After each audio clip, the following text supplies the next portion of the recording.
I will be reading from the book of the Revelation of Jesus Christ, chapter 12.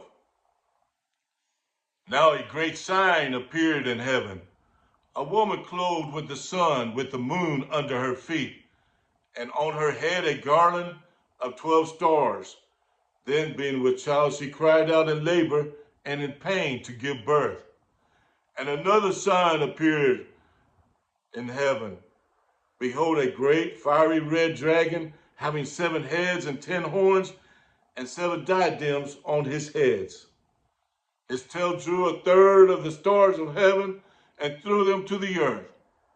And the dragon stood before the woman who was ready to give birth, to devour her child as soon as it was born. She bore a male child who was to rule all nations with a rod of iron. And her child was caught up to God and his throne. Then the woman fled into the wilderness, where she has a place prepared by God, that they should feed her there 1,260 days. And war broke out in heaven. Michael and his angels fought with the dragon, and the dragon and his angels fought, but they did not prevail, nor was a place found for them in heaven any longer. So the great dragon was cast out, that serpent of old called the devil and Satan, who deceives the whole world.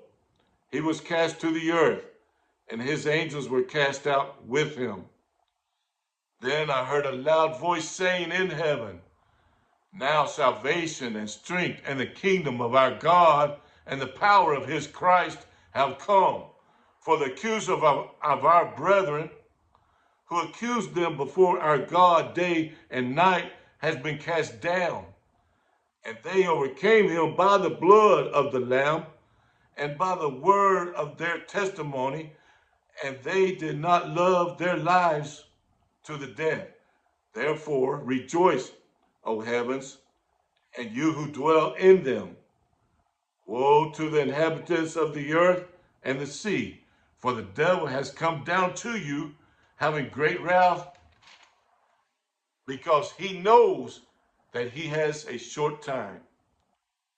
Now when the dragon saw that he had been cast to the earth, he persecuted the woman who gave birth to the male child.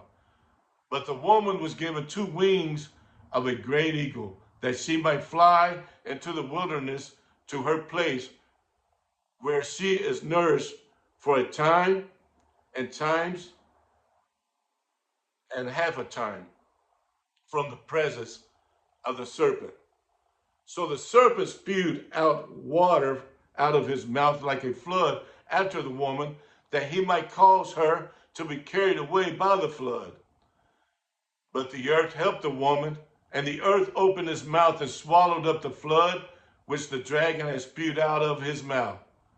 And the dragon was enraged with the woman, and he went to make war with the rest of her offspring, who keep the commandments of God and have the testimony of Jesus Christ. Amen.